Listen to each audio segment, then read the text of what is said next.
We all do. Okay. Am I right? Most likely. Am I right? Most likely. So we've looked at this picture. This picture has lots of bones you need to know. That hurt. It's picture 7.5A. It has lots of bones you need to know, lots of features you need to know. Something I haven't said yet, the coronoid process, do not confuse it with the coracoid. Okay? That's also a word.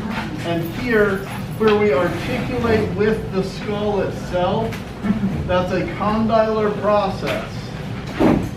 That's easy to remember if you think of like your condyles and epicondyles on your long bones being where you have articulation at the end of your long bones. This condylar process, it again has articular cartilage. That's where it rubs against the skull. That's the hinge. Okay? This mandibular ramus, that's where you're going to have, remember we talked about the sagittal crest before and how you can attach bone muscles there?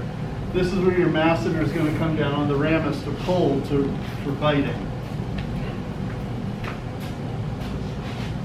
All right, so again, this is just like the last picture.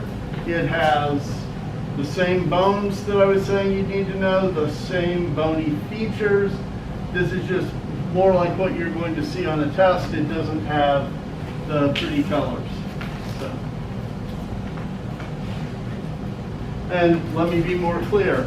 I want you guys to know the condylar process. We're just talking about the notch. I want you to know the coracoid, and I want you to know the ramus.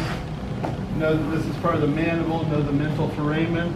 You can't see it on this picture, but where the two mandibles grow together, that's a symphysis. I want you to know that. You look very, very amused. Did I say something wrong, Daisy? You can jump in. It's okay. No, I don't mind being corrected. It's all right. Okay. That's not just hurting you guys. That's a standing rule. If I screw up, tell me. Did I say coronoid instead of coracoid? No, you're right. Okay. All right. Then jump in. I'd rather get it right than steer people wrong. All right. So here we have a section through the skull. And this is good because it shows frontal sinus, it shows sphenoid sinus. You can see the vomer, it looked like a little tiny bone, but it's a big part of the wall separating your nares, your nostrils left and right. Okay, you can see that the maxilla has a process here, the palatine process. If you stick your finger in your mouth behind your teeth and push against the top and move back, hard bone. The first part, right up by the teeth, that's going to be part of the maxilla. Further back, it's going to be palatine bone. Okay? Talk to me later if you want to know what's weird about the skulls of marsupials and how they don't fit that. But anyway, moving on. The sphenoid bone, just like it has little pieces that go up to be the side, there are little pieces that hang down. Those are those pterygoid processes. So if you look at the bottom of the skull and you see some pieces sticking down, that's sphenoid. Anyway, let's see. Mandibular foramen, that's on the inside. Remember, on the outside, further forward, we have the mental foramen. Everybody good with that? Yeah. And by the way, that's something that a lot of people test on, the difference between mental and mandibular, because they're both on the mandible. You see if they remember which is which. Anyway, the sella turcica of the sphenoid bone, I mentioned that before, but you can see it's really cup-shaped. The turkey saddle is what they call it, like you have a little bird sitting in there. That doesn't make as much sense if you're thinking of modern Western saddles that only have a little curve. If you think of like medieval jousting saddles, they had a really high pommel. So you couldn't get knocked out of the saddle very easily. That's what that's like a person be sitting in their, yeah.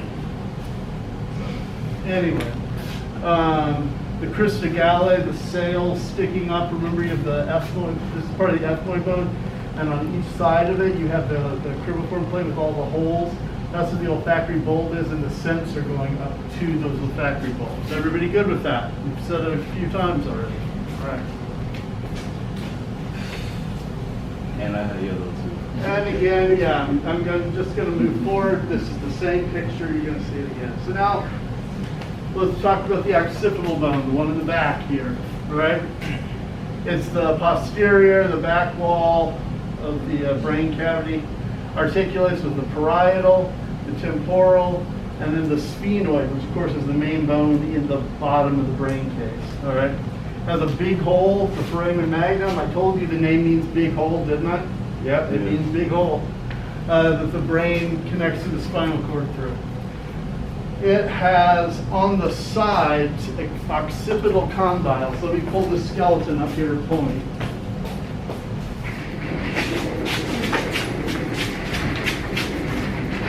All right, we got a skeleton. If you look at the skeleton, there's a bulge on each side of the hole that sticks down. That's what the atlas, the first vertebrae, that's what it's pushing up. It's against those occipital condyles. Are we good? Yeah.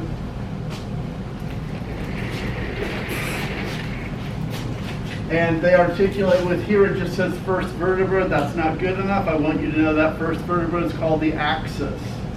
I want you to know that it moves with the skull. When you look to the left, that vertebra moves with it. When you look to the right, that vertebra moves with it.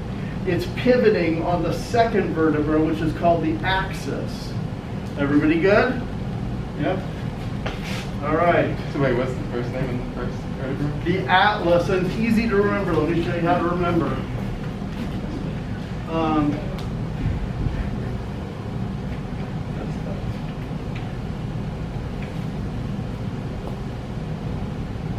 Okay, in old mythology, there was a guy who held the world on his shoulders.